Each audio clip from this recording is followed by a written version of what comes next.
we're going to hear firsthand, what's going on in that industry.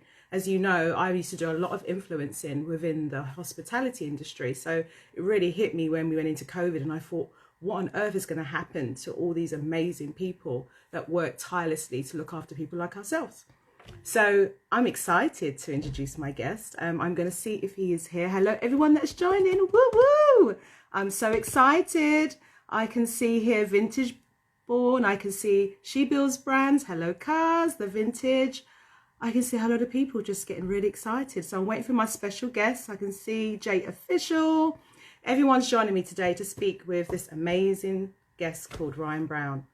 And I'm telling you, imagine how amazing it is to have a chef to quarantine with. Okay? How amazing. How everyone's doing. Sending you love. I'm waiting for my guest. Any minute now, he will arrive. Yeah, so gosh, we feel like we're coming out and I'm really excited. I don't know how you all feel. Really excited. I just know it's been really tough for us all. We've been patiently waiting to do what we want to do, go on holiday. Hello, everybody. I am well. I am very well, actually. I did my hair, but I'm going to hairdressers tomorrow because I think I need to get it done and blow dried and all that good stuff. Toya, how are you? Everyone's joining in. I'm waiting for my special guest. So this has been a really successful time using this platform for purpose. I released my single on the 10th of February. COVID hit me hard, but I said I'm not going to sit and wallow. I'm going to help people and get to share the brands of many people, experts, celebrities. So it's been very successful. And I'm so grateful that I'm healthy. My family is healthy. I'm glad you guys all online are healthy. And all we can hope for the future is we'll all become very well. So let me just see if I can get my guest on. And give me 1 second. And this is what happens, guys. Live. It is live. If he appears, even better. Okay. Yeah, so what's everyone doing? Anyone going to any pubs, bars, restaurants? What's everybody doing? Let's see if he arrives. I'm still waiting and looking for him. Not yet. Give me 1 second.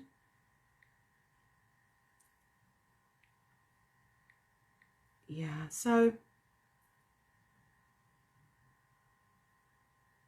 we love a bit of technology, don't we, guys? Let's see. Not yet. You keep staying. Everyone's doing well. Let's have a look.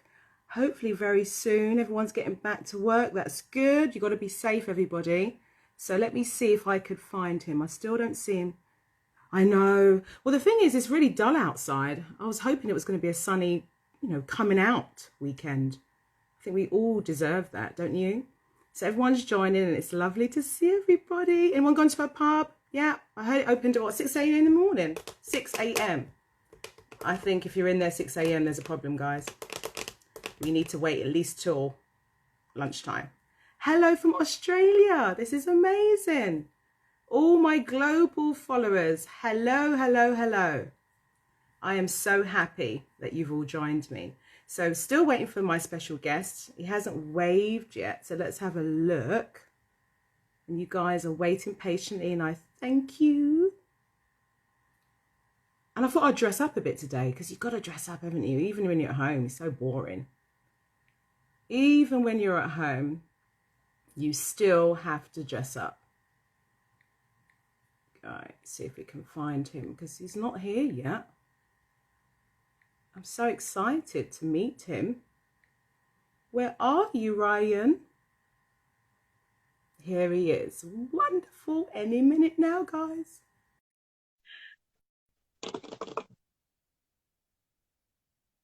Ryan. Waiting. Yeah, here he is. Ryan! Hey.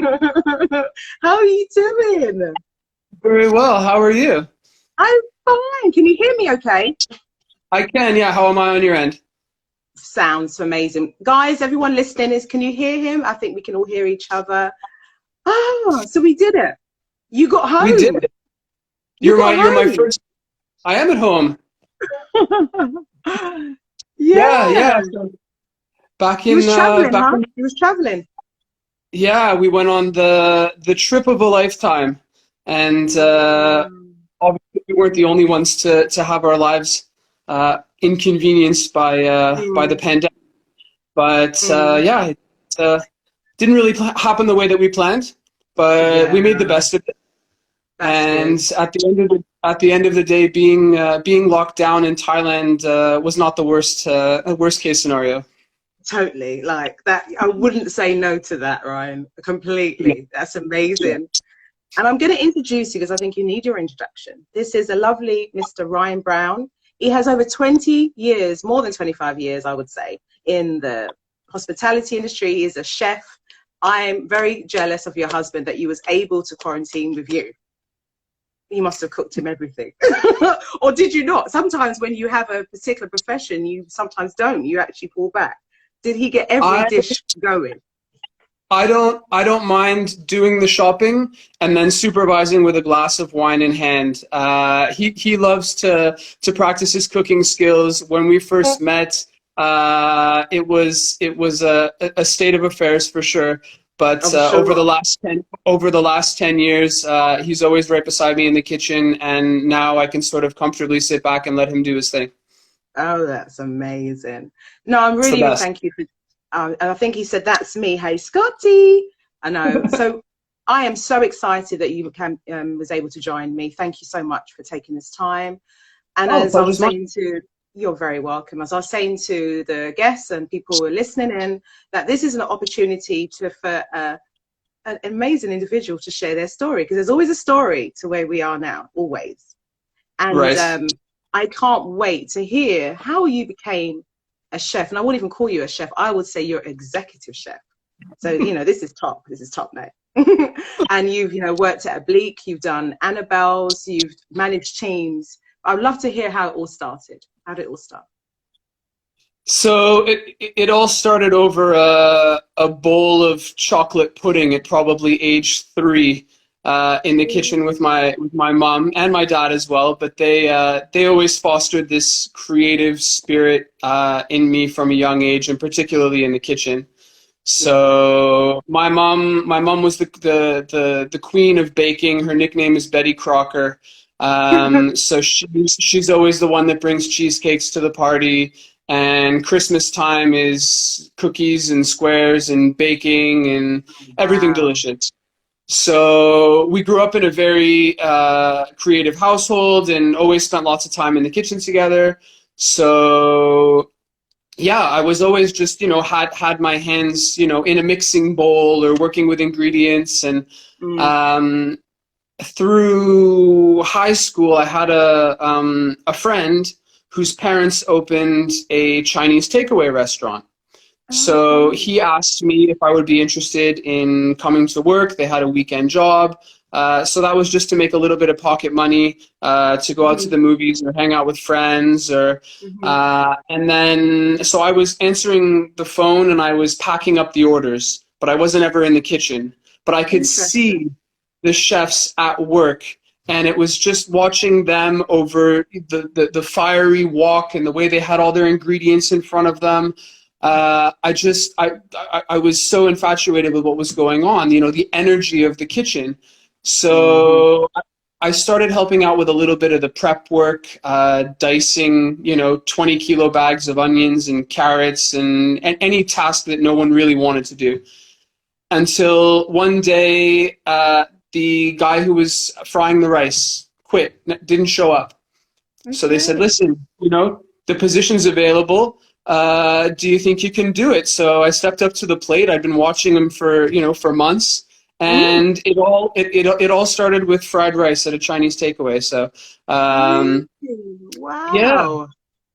So after And then, that, I mean, it was a greasy spoon. It was the seafood restaurant in the local mall. I mean, I don't come from a fairly prestigious, cooking background. It's not these stories of, I was working in the Swiss Alps or anything like that. mhm, Um, but I was, like a lot of teenagers, trying to figure out what I was going to do with the rest of my life, because you're forced nowadays to really start having these very deep conversations at such a young age, being yeah, made to think that any little thing that you do is going to open or close doors for you so far down the line. Mm. So we had guidance counselors in school who would talk to you about your careers and what you wanted to do. And we were talking about my passions and what I enjoyed doing. And she asked if I had a part-time job. So I Okay. said, yeah, I've been working in kitchens for some time now. She goes, well, do you enjoy it? And I said, yeah, I love the kitchen. I love the team. I love the people. I love the interaction. She goes, well, have you ever thought about doing that as a career? And I'm, no, not really. So I explored a few opportunities, and we were just down the road from one of Canada's leading culinary schools. Right. So my mom drove me up there for an interview, and less than a year later, I started my first day as a student at the Stratford Chef School. So that was what really opened the doors for me after that to the professional culinary scene. We Mm. had various people who would recruit from the chef school directly. Mm-hmm. So all of a sudden it was opportunities in fine dining restaurants and, big name restaurants in Toronto. Wow.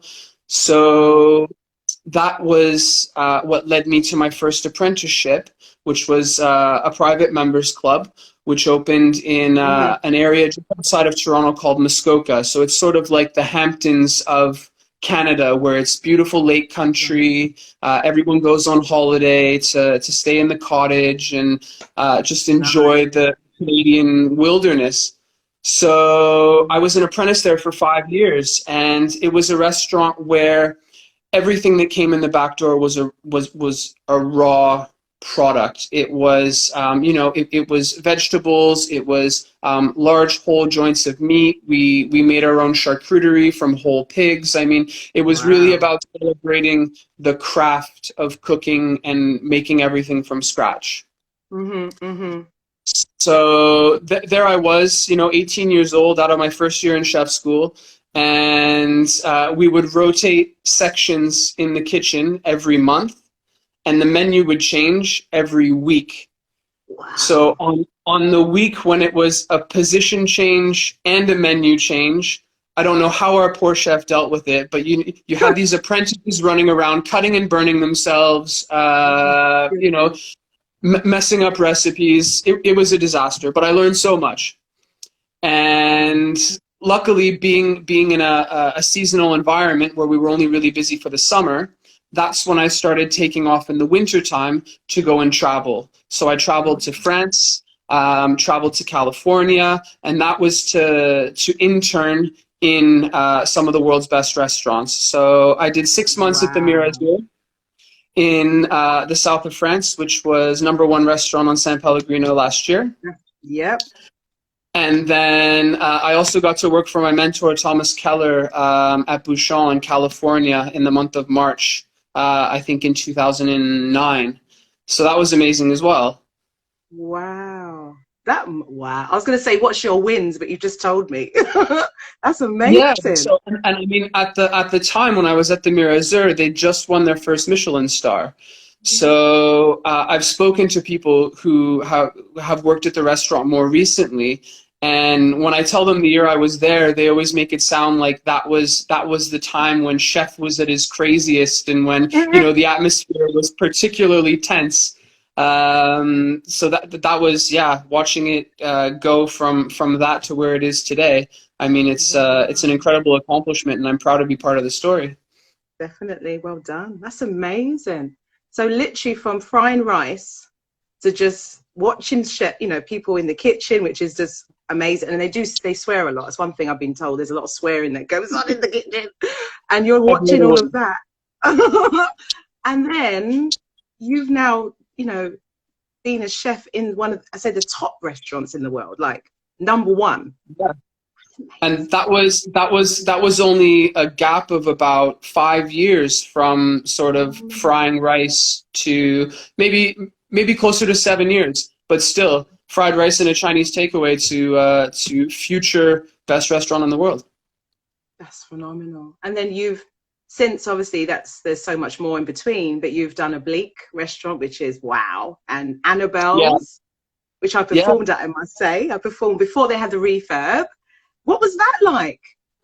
Because Um, there's so much going on in that particular members club. There's everything happening. it is sometimes too much.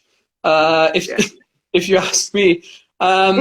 So I was very honored to be the last head chef at the original club at Yeah. 44, and Yeah. everything that happened there in my last year, that space, that feeling. I mean, there will always be a place in my heart, as I'm sure so many other people around the world that have spent time there. Yes. It was such a unique setting, and it had just it had such a feeling in there, and Mm-hmm. it's something I missed moving over to the new club. The new Annabelle's is a very different creature compared to the old. Yes. And so I inherited a team of about 10 chefs, and was told that I was to start introducing some undertones of the direction we were going into the new club, to let people know a little bit about what was coming in the pipeline. Right. So the menu up until that point was your fillet of beef and watercress sauce, and Mm-hmm. lobster and scallop ravioli. So very hearty, traditional European inspired dishes. But I started bringing a few more international flavors through the menu, Mm-hmm. which was sort of met with varying success. Obviously, Annabelle's has a very loyal following of traditional members who have been coming for decades, as Yeah. well as younger membership with more educated palates and who are a bit more adventurous. Mm-hmm. So moving over to the new club, I mean, there was no transition period between the old and the new. I believe the 44 Saturday night was the last hurrah, and then the new Yeah. club opened on Monday, and they Yeah. wanted to try and work in even a soft opening to bridge the gap in between. So, and I mean, we only had one team. Wow.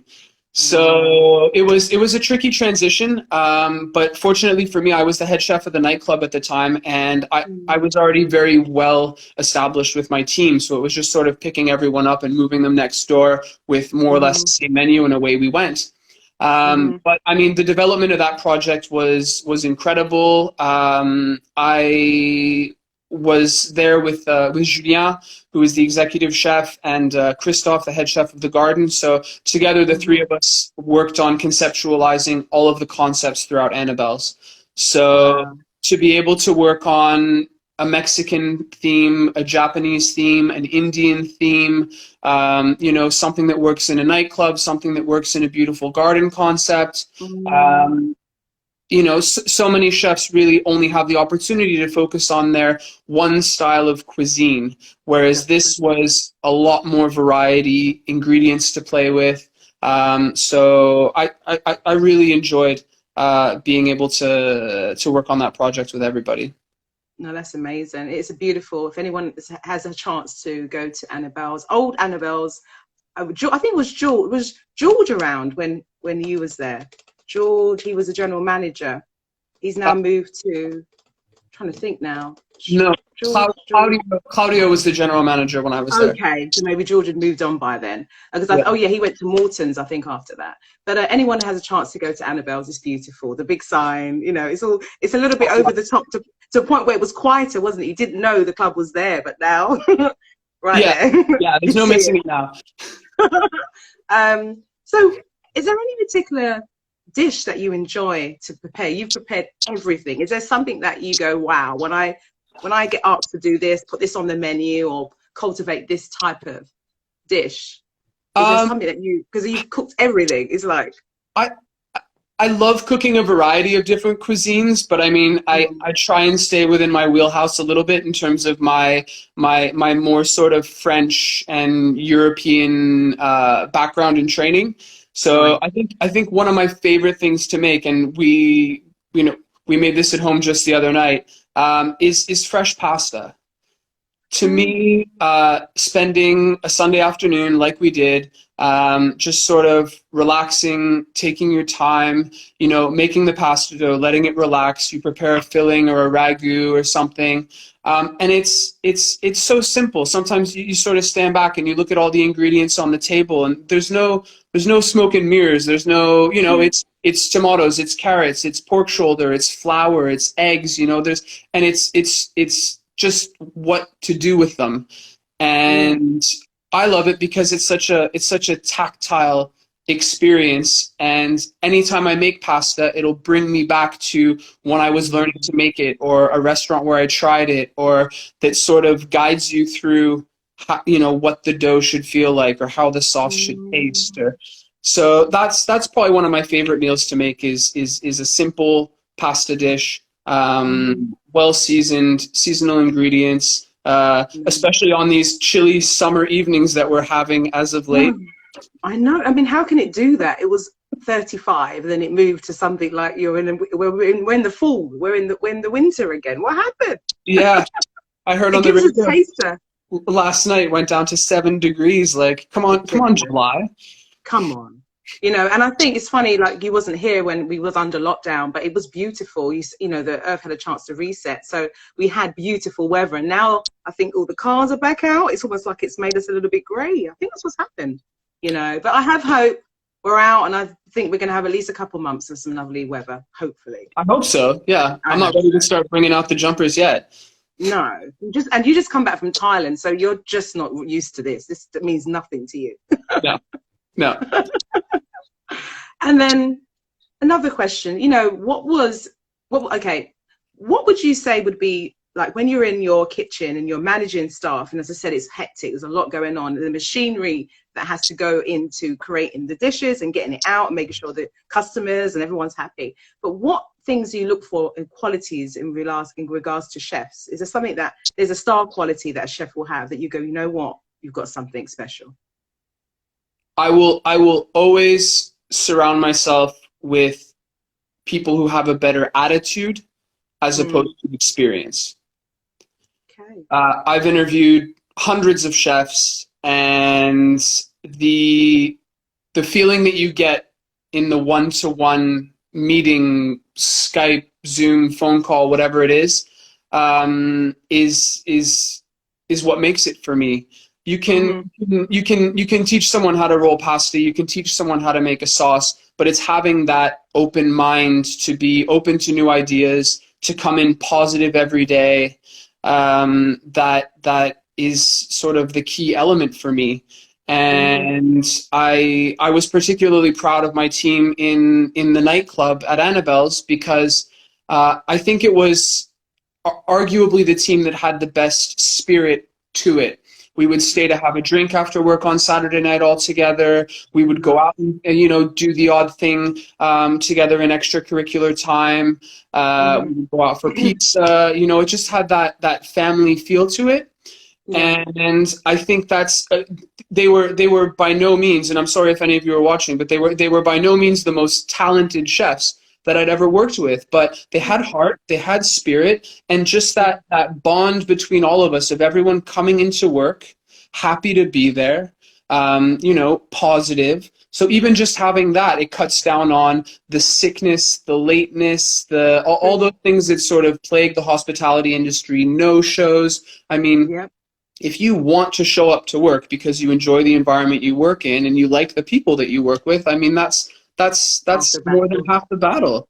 Yeah. So for me, it was always about fostering that sense of community within the team, while also, trying to keep that within the confines of professionalism, respect for ingredients, respect for your trade, all of that as well, because I feel that, I was raised in sort of the dying generation of old school military, kind of kitchens. And that's the way that I run my kitchen, but I do enjoy the discipline that brings to the operation. I'm a very organized person, so it's not, it can't be an uncontrolled environment. No. Have fun, as long as the guest is receiving the best food possible, we're focused, we're pushing hard, all of that, then yes, we can have fun. We can joke around, no problem. Of course, But of first things course. first. And I've got Scotty's asked, what is your favorite food? He's asking me that. Hmm. He's probably asking me that because I told him I always hate it when people ask me that question. Oh, so he's naughty him. Um, yeah, I mean, favorites. I find it hard to, as It must be a chef, hard to know what your to favorite ask, food is. favorite food. What's the weather like? What's in season? I find it difficult to open a recipe book. I sort of work backwards in that sense in terms of my inspiration. I'll rarely open a recipe book to find a recipe and then go and buy everything for it at the shop. I'll have a basic idea of what it is I want to make, but then when I go to the shop, when you see what's in front of you and the ingredients, that's when things start to fire in my head and ideas come together. So, this time of year, what's my favorite food? We made I had a private chefing assignment last night where we made this Sicilian caponata, which is very similar to like a ratatouille. So I'm making that a lot right now because it's, we're getting into tomatoes and all of that. If it's the fall, I love to braise. So slow cooking, a lamb shoulder or, and I'm starting to get a lot more into plant-based cooking as well. So I was going to ask you about that. Yeah. People are much more educated about the benefits of plant-based diets. So 10 years ago, if you were working in a restaurant and someone came in and asked for something vegetarian, you'd sort of say, well, we never claimed to be a vegetarian restaurant, so why do you think we should cook anything for you? Which is just a very closed-minded approach. But I mean, now you have to have. I think we at Annabelle's had sort of a 20% of dishes on the menu were either vegetarian or vegan, or could be modified to be vegetarian or vegan dishes. So I like to play around with vegetables a little bit more. I've never really seen them as the star of the show in the past. But it's made me focus a little bit more on new things and experimentation, and it's sort of a new world of cooking when you don't have meat, seafood, etc. to sort of hide behind. It's, well, how do you treat a cauliflower? How do you treat beef? So I enjoy that a lot these days as well. And also, I've been very fortunate to eat some very beautiful restaurants, fine dining, Michelin star, and they always pair with wines and, taster menus and stuff. And you work very closely with the similar, how do you pronounce it again? The wine, Simile, that's right. You work very closely with them to work out what the menu is going to be and the type of wines and what brings out the flavors of the meats or the fishes. Do you do that a lot? And how does that work? Is it? Yeah, so there's always a very close relationship between the wine team and the food team to help create that experience. I mean, some people fall into a particular style of wine that sort of, to a degree, no matter what they're eating, they're having their California Cab no matter what. But the wine team is always very interested in food, and I happen to be a chef who's also quite interested in wine. So there's always a very healthy relationship between the two sides for making that experience. But it'll be interesting to see in the coming years as alcohol consumption starts to come into question for so many people who are looking to cut down. Restaurants may always be that time, even for people who are cutting back, to sort of celebrate and enjoy the experience and allow themselves that treat. But I'm interested to see if there are any other sort of revenue generating opportunities for pairing with food in the non-alcoholic spectrum as well, which I think is a fairly big emerging industry on the horizon. No, I totally agree with you. I've been working with quite a lot of brands that are non-alcoholic, and when you have it, you wouldn't even know it. The alcohol gives it something, but what they've put in the fusions are amazing. And we have to take those things into consideration, because people don't drink alcohol and they should have the same experience when they're going through that. No, for sure. And so Mm. it's now speaking to clients. I even catch myself talking about, wine pairings and things, and it's always, if you drink, or True. speaking True. about proteins, if you eat meat, if you, True. it's a very inclusive and very, open Yeah. topic now, which I think is great. But yeah, we do have to sort of retrain our minds out of that, that not everyone falls into that habit. And I had a question about the fact you was in Thailand. Would you feel going forward this will influence your experiences of how you're cooking as a chef? What you saw, what you ate. What's your thoughts on that? I've always loved sort of the international pantry and working with international ingredients. Even from Yeah. chef school days, we had a class every week in second year that Mm. would show you a different international cuisine. So that Mm-hmm. was my favorite day of the week, because you would learn how to make Chinese dim sum or Yeah. sushi or Thai food or whatever it was. So it was just a bit out of the normal, and I really enjoyed that. Um, Mm.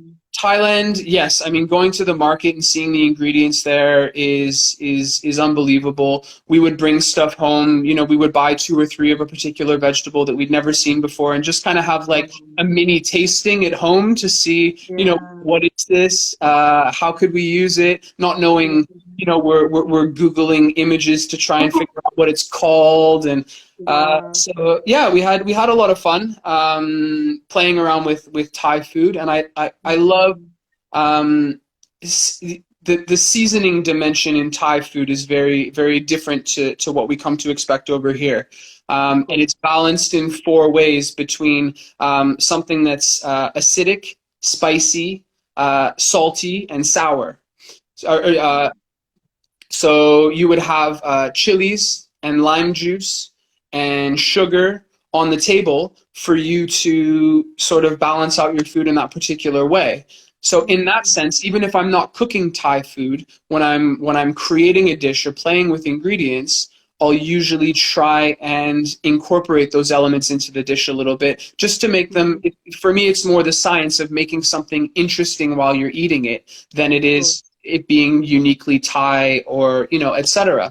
So sometimes, yeah, I'll be conscious of that and try and work the sweetness element, or use fish sauce, or at Oblix, they were always big into using citrus everywhere. The Mm. zest, the juice, it just sort of wakes up your taste buds Mm. when in cooking. So I'm a big fan. Interesting.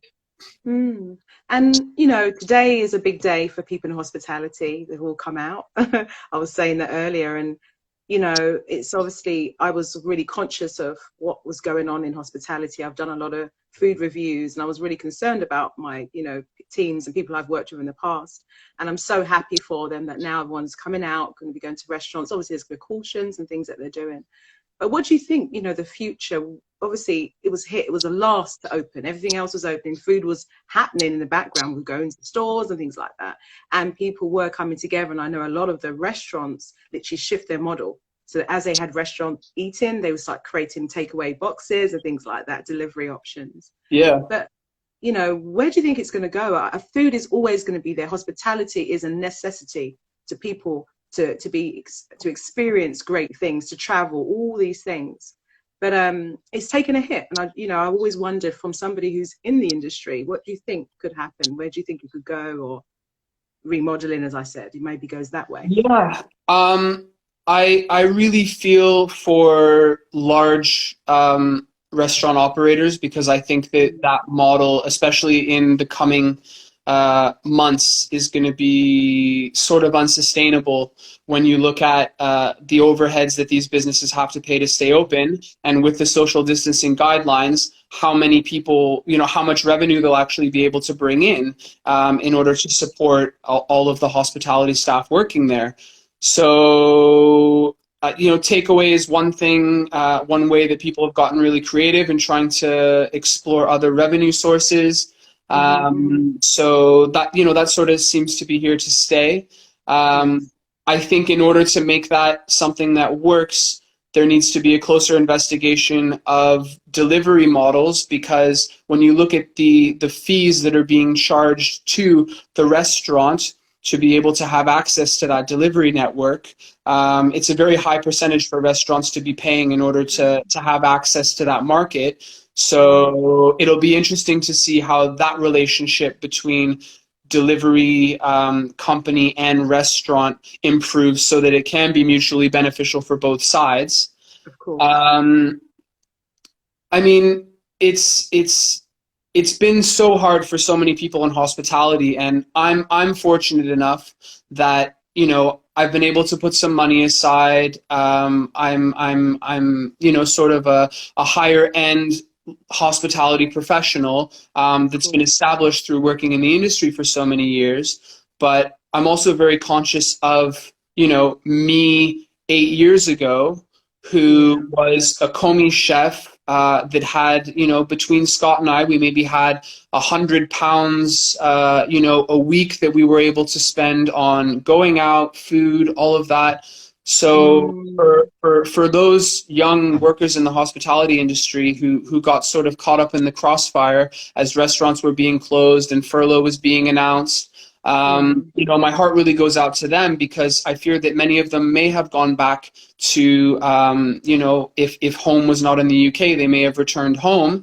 And I don't know if they will be returning back to the UK to, you know, to come back to their jobs. Yeah. So I know we're sort of reopening, you know, step by step, but once it gets back to being, you know, firing on all cylinders, I hope that there are still those young hospitality professionals of the future who are still here and looking to get stuck into the industry, because it has become a little bit tarnished in its reputation for whether it's a viable career option, or, you know, whether it's what you see yourself doing years down the line.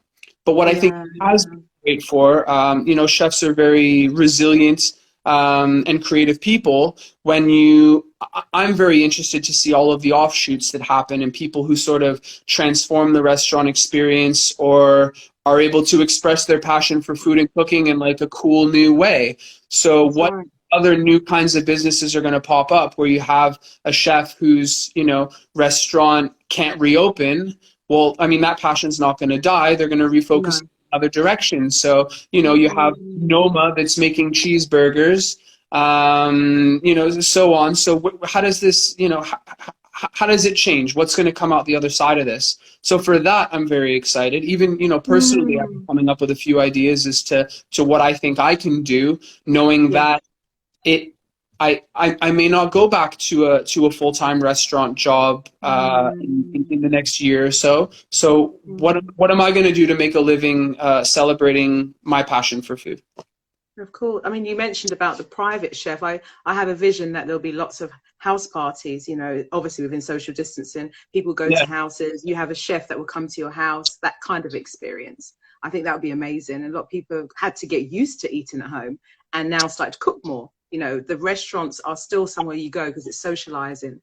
But I believe people have now even experienced what cooking is all about more than they ever have because they had to be at home. So I yeah. think it'd be exciting. Yeah. No, For exactly, and you. hopefully people are sick of cooking now, so Yeah. they can give a, you know, give a chef a night's work and have them come in, and Mm. you know, if it could, because as well, the for me, going out to a restaurant is all about, you know, it's all about the vibe and how you Yeah. feel when you're there. And sometimes if you were to walk by a restaurant and see that no one was inside, you may be reluctant to go inside or check out another place because, you know, nothing's going on there. You don't want to sit in silence, or True. so with, you know, talk of all of these perspex screens and, you know, Um, being served by people in masks where you can't see if you know, the people looking after you are smiling, or how all that yes. works. I know Yeah. everyone's very, very eager to get back into restaurants and going out, but it'll be interesting to see what the feeling is of going out and experiencing a restaurant again. Mm. So that it may be a bit of a deterrent for people. Some restaurants I've been reading have said they don't want to reopen until they feel that they can, you know, create that experience for people again, because that's what What's dining at their about? restaurant is all about. Yeah. So we'll, you know, we'll see what happens there. But yeah, Mm. to be No, it's determined. interesting. I do. I think, touching on what you were saying, I think creativity is something we've all had to do. And I think in the hospitality industry, how many events have you put on or I've attended that have been amazing? And I think now we're going to have to go back and think, right, what experience can we give? We're still going to get the great food, the drinks, the socialization, but it's going to be just a different way of doing things. And I remember when we saw a massive increase in street food, everyone was going and eating out. They were having like little hubs which were creating like really beautifully laid food to Yeah. fine dining outside. So I think you've seen evolving situations. So I think we are quite an interesting people. We are so resilient and we're resourceful. So I feel that, yes, we're going to come out, we're going to kind of work ourselves out and then go, right, what are we going to do now? All the chefs, I'm sure you chefs know each other, like people in industries know each other. You all collectively do stuff, maybe big parties or, those type of private home parties, garden parties, because then we're outside, that type of thing. So we definitely need this weather to get better because that just helps all of that.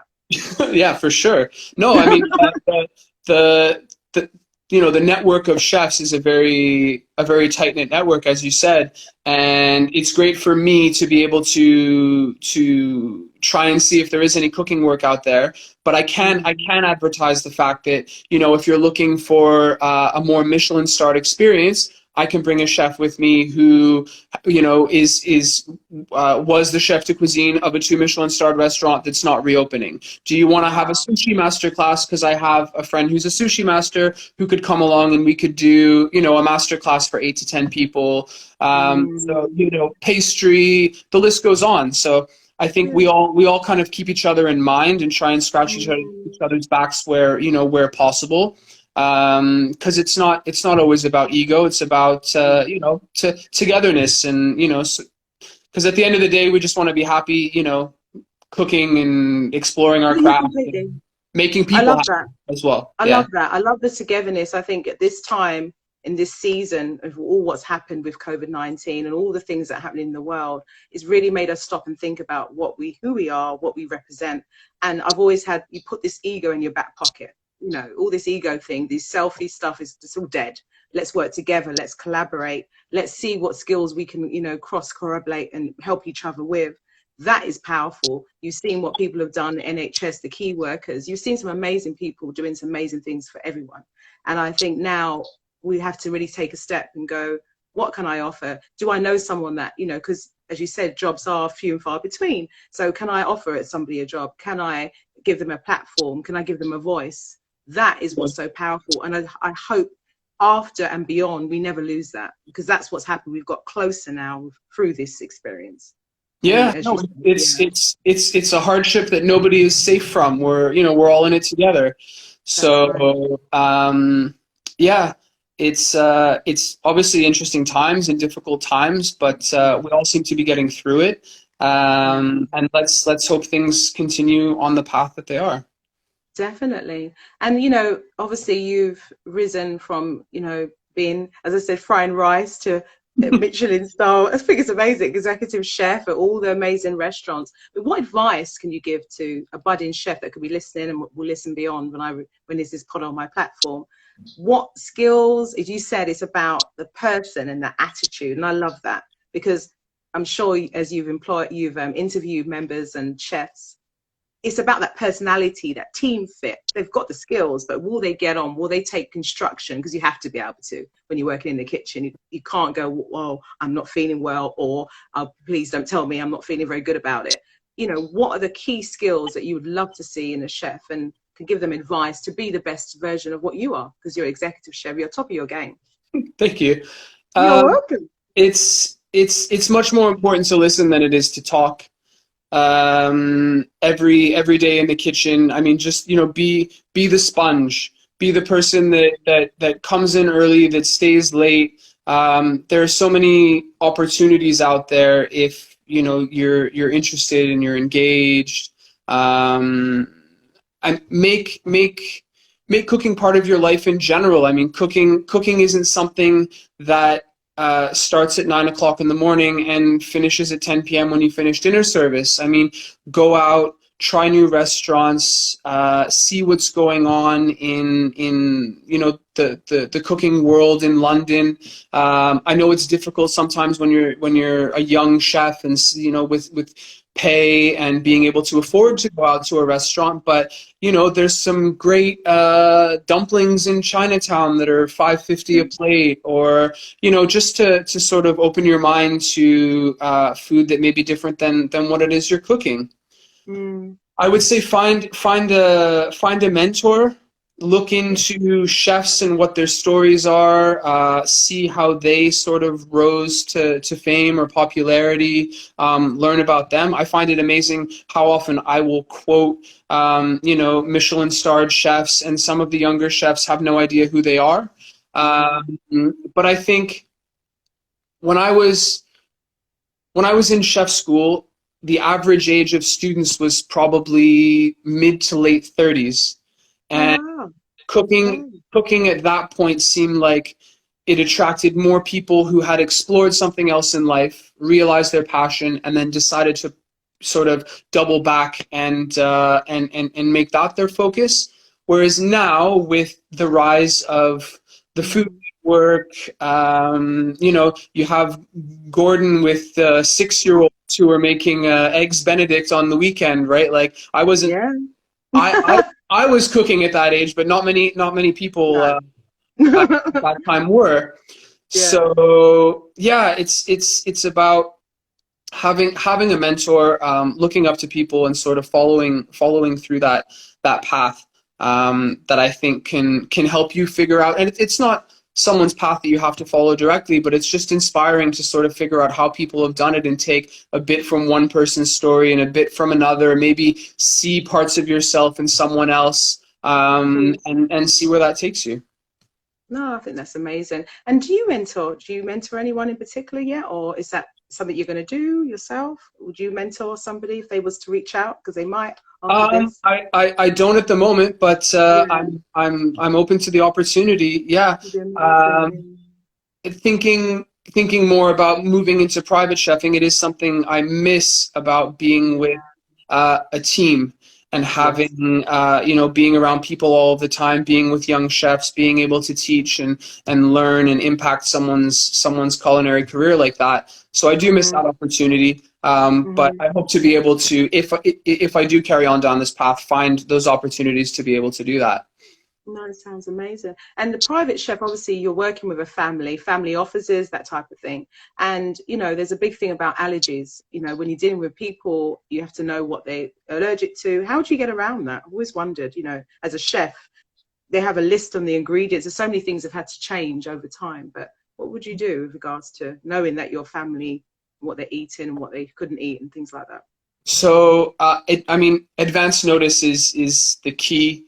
Mm, It's very difficult for me to guarantee that something is safe for someone if I find out on the night, when you have to yeah, mentally run through, the preparation process and think, were there any nuts involved? Was God, there? no. In my career, not necessarily from my own personal cooking, but there have been scares, close calls, Wow. incidents that have happened as a result of allergens, and Mm, really hard to describe that feeling and how you feel when you fear that you may have affected someone's health yeah. or put their lives in jeopardy from from carelessness or just from mismanagement of ingredients or the kitchen. So I definitely think that kitchens will be cleaner places moving forward, or I hope that they will, in terms of Definitely. regulations for how often you have to clean down and sanitize and wash hands and all of that. Hmm. I've never worked in any kitchens where that's been too much of an issue, but it's I think it's a good thing to know that kitchens may be taking that even further in the future. Definitely, definitely. And so, where can everyone find you? What social media platforms are you on? Your website? How can they reach out to you? Whether it So be mentoring or just for you to actually have you as a private chef, because I think that would go down. Be amazing. yeah, so I'm on Instagram. Are what you eat is my handle on Instagram. I'm on LinkedIn as well, and I am developing a website to launch myself as a private chef, consultant, creative Oh, individual, wonderful. for hire. So that should be coming out in the next few weeks as well. So stay tuned for that.